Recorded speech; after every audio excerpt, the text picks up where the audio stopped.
오늘 말씀 우리 함께 보도록 하겠습니다.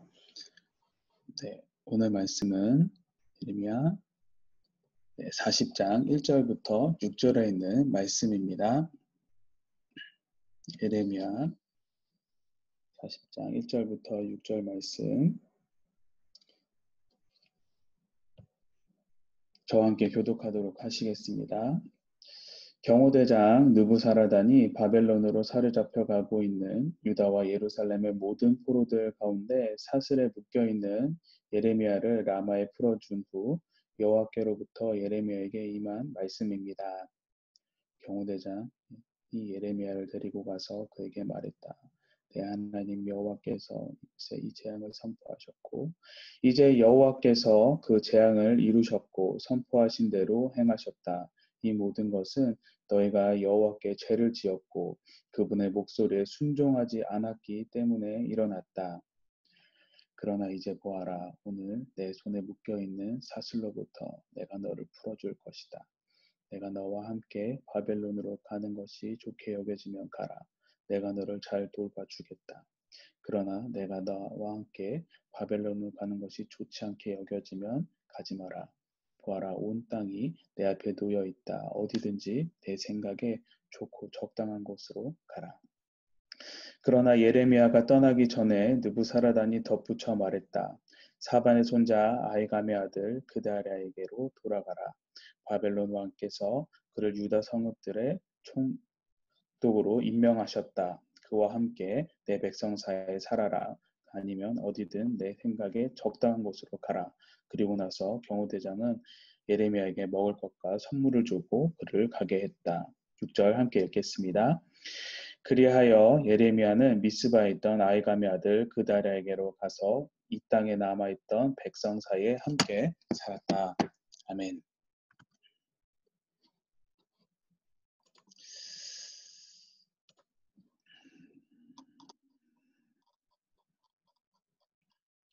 네, 오늘 말씀인 예레미야 40장 1절부터 6절의 내용을 보면은 바벨론 경호대장인 느부사라단이 바벨론 포로 중에 잡혀 있던 예레미야를 또 다시 석방하는 모습을 보여주고 있습니다. 그러면서 그에게 상당히 호의적인 모습을 볼 수가 있죠. 그런데 이 느부사라단이 바벨론 포로로 잡힌 예레미야를 석방한다? 이 내용이 상당히 조금 맞지가 않지 않나라는 생각이 들게 됩니다. 그도 그럴 것이 분명히 어제 말씀인 39장 11절부터 14절에서 그를 놓아주어서 그다랴의 집에 석방을 했는데 또 다시 또 놓아준다. 이상하게 생각이 듭니다. 그래서 생각을 해보면은 중간에 무슨 스토리가 빠진 것이 아닌가라는 그런 생각을 갖게 되죠. 중간에 빠진 스토리를 조금 추측을 해보면은 예레미야는 느부사단으로부터 풀려나서 감옥에서 풀려나서 그다랴의 집에 갑니다. 그렇게 그다랴의 집에 머물며 바벨론 사람들이 떠나는 것을 그냥 마냥 기다리고 있었던 것이 아니라 아마 예레미야는 그달의 집에 머물면서 하나님의 말씀을 전하는 사역을 계속하지 않았나 생각이 듭니다. 그래서 계속하기 위해서 밖으로 나갔다가 바벨론, 유다 백성으로 다시 또 오해를 받아서 어, 바벨론 군사들에게 잡혀갔던 것으로 보여집니다. 그렇게 붙잡혀서 바벨론의 그 포로로 일반 백성들과 함께 끌려가던 중에 느부사라단의 눈에 다시 띄었다든가 보고를 받고 이제 다시 두 번째 다시 풀려나게 됐다라고 생각이 되어집니다. 예레미야를 풀어주면서 느부사라단은 유다의 멸망 이유를 두 가지로 다시 또 정리해서 알려주죠. 이미 다 알고 있겠지만 이것이 이 이유가 상당히 중요하기 때문에 반복해서 계속해서 언급을 하는 것 같습니다. 첫 번째는 여호와께 범죄했기 때문이다 라고 하면서 유다 백성들의 하나님의 원하지 않는 삶을 살았음을 지적을 하죠. 그리고 두 번째 이유를 하나님께서 유다를 심판하신 것은 그들이 하나님의 목소리에 순종하지 않았기 때문이다. 그래서 심판을 받았다라고 하면서 다시 한번 언급해서 강조를 하는 거죠. 예루살렘 멸망 이유를 알려줍니다. 이렇게 멸망, 심판받은 이유를 이야기하면서 예레미야에게 느부사라단이 두 가지를 제시를 하죠. 첫 번째는 예레미야에게 자신과 함께 바벨론으로 가자. 두 번째는 원하는 어느 곳으로 가도 된다라고 이야기하면서 유다 성읍의 총독으로 새로 임명된 그달에게 가서 너희 백성 가운데 살고자 하면은 그렇게 해도 된다라고 이야기를 합니다. 자, 이러한 제안을 들었을 때 만약에 저와 우리가 예레미야였다라면은 어디로 가시겠습니까? 바벨론으로 가도 되고 어디도 가도 된다. 이런 그 제안을 받는다면은 솔직히 이미 망해버린 이 예루살렘으로 다시 돌아가는 것이 쉽지만은 않을 것 같습니다. 음, 말도 잘 듣지도 않는 자들 가운데 무시를 당하면서 40여 년을 그렇게 외쳤는데 듣지도 않고 정말로 진절머리가 날 정도. 그런데 예레미야는 어떤 선택을 합니까? 마지막에 보면은 바벨론이 아니라 다시 예루살렘, 유다 땅으로 다시 돌아가는 것을 우리가 보게 됩니다. 예레미야가 유다 땅으로 다시 돌아간 이유를 지금까지 예레미야의 모습을 생각해 보면은 우리가 쉽게 유추를 할 수가 있습니다. 예레미야가 유다 땅으로 간 것은 하나님께서 맡기신 자신의 사명을 마지막까지 끝까지 감당하기 위함입니다. 하나님께서 예레미야에게 맡기신 사명은 전쟁으로 패망한 유다 땅의 남은 자들에게 하나의 말씀을 전하라라는 것이었죠. 유다가 멸망하기 전에는 예레미야의 사명은 바벨론에 항복하라는 말씀을 전하는 것이었습니다. 하지만 이제 유다가 멸망한 뒤 그가 감당해야 될 사명은 그 황량한 모든 것이 없어진 유다 땅에 갈 길을 몰라서 헤매는 그 백성들에게 하나님의 말씀을 전하고 그들을 위로하고 심판 이후 하나님께서 허락하신 그 앞으로 있을 그 소망의 역사를 전하면서 하나님 말씀 위에 그들을 다시 모으는 일이 바로 예레미야에 맡겨진 사명이었던 것이죠. 이는 분명 예레미야 자신의 그 평안함과는 거리가 상당히 먼 일이었습니다. 하지만 예레미야는 순간에 자신의 그 평안함과 그리고 평안함을 선택을 할 수 있는 분명히 기회가 있었지만 그 기회 가운데 하나님을 다시 한번 생각을 하고 하나님이 원하시는 것이 무엇인가 그것을 다시 한번 생각을 했었을 것입니다. 그러면서 자신의 평안함보다는 하나님께서 맡기신 일이 무엇보다도 더 소중하다는 것을 믿었기에 느부사라단의 그 호의적인 제안을 거절하고 맡기신 사명의 땅인 유다를 향해 발을 옮겼던 것이죠. 실제로 예레미야는 하나님으로부터 사명을 받은 자로 그것을 끝까지 감당해야 할 책임이 있음을 그는 분명히 알고 있었을 것입니다. 그리고 그것을 목숨을 다하기까지 충성되게 감당했던 것이죠. 하나님께서 주신 사명을 끝까지 감당해야 한다는 이 굳은 의무감은 오늘 지금 이 시대를 살아가고 있는 우리들, 하나님의 자녀로 부름받은 우리들도 꼭 갖고 있어야 되는 마음가짐입니다. 하나님의 일을 감당하는 사람들 중에 많은 이들이 생각하기를 믿음의 길, 하나님의 일, 사명받은 길을 가다가 세우신 곳에서 있다가 그것을 도중에 감당하지 못하고 포기하고 그것을 자의적인 선택을 하는 사람들이 상당히 많습니다. 그리고 때로는 이 정도까지 내가 섬겼으면 됐지 라고 하면서 중간에 놓아야 될 시점을 본인들이 택하는 사람들, 본인들이 판단을 합니다. 하지만 모든 것의 시작과 끝은 우리가 하는 것이 아니죠. 바로 하나님께서 정하시는 것입니다. 하나님으로 시작하여서 하나님께서 마치시는 것. 우리가 결정해야 될 사안이 아니라는 말입니다. 성경이 말하는 하나님의 자녀된 사명자의 모습은 생명의 위험이 있다고 할지라도 하나님께서 맡겨주신 그 사명, 맡기신 일에 충성을 다하는 모습을 보여야 합니다. 우리는 하나님께서 말씀하신 사명의 자세에서 지금 어떠한 모습으로 서 있나요? 하나님께서 주신 그 사명을 혹시나 나의 평안함과 나를 위해서 혹시 이미 포기하거나 포기하려고 하고 계시지는 않은가? 오늘 한번 생각해 보면 좋을 것 같습니다.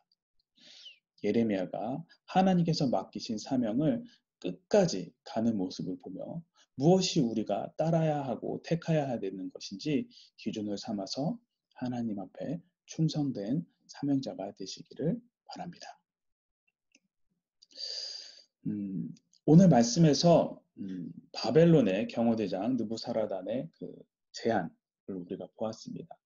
그 제안, 바벨론으로 가든지 황폐한 예루살렘을 택하든지 네가 알아서 해라.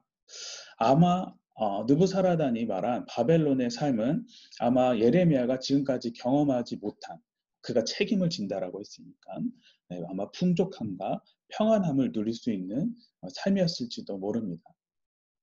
어제 말씀 속에서 느부갓네살 왕이 점장이 대장을 데리고 다니면서 전쟁에 다닌 것을 보면은 아마 그 바벨론은 종교인들을 상당히 높이 평가하지 않았나, 그래서 그들이 삶이 아마 풍족함을 누리는 삶이지 않았나 생각을 해봅니다.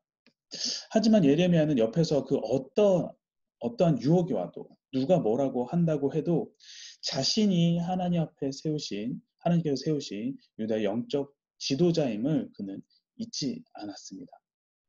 연약한 백성들이 그 함락당하여서 불타고 망가져버린 그 땅에서 고통 중에서 살아가고 앞으로 자신이 무엇을 어떻게 해야 될지 모르는 그 상황 가운데 처해 있는 그 백성들,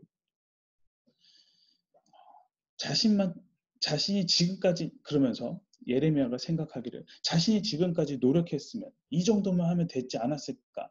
그러니까 나도 이제 좀 쉬자. 편하게 보내고 싶다. 라는 것, 이런 모습을 생각할 수 있었겠지만 예레미야는 이것이 하나님께서 원하시는 모습이 아니라는 것을 알았습니다. 그래서 그는 바벨론이 아닌 예루살렘을 택한 것이죠.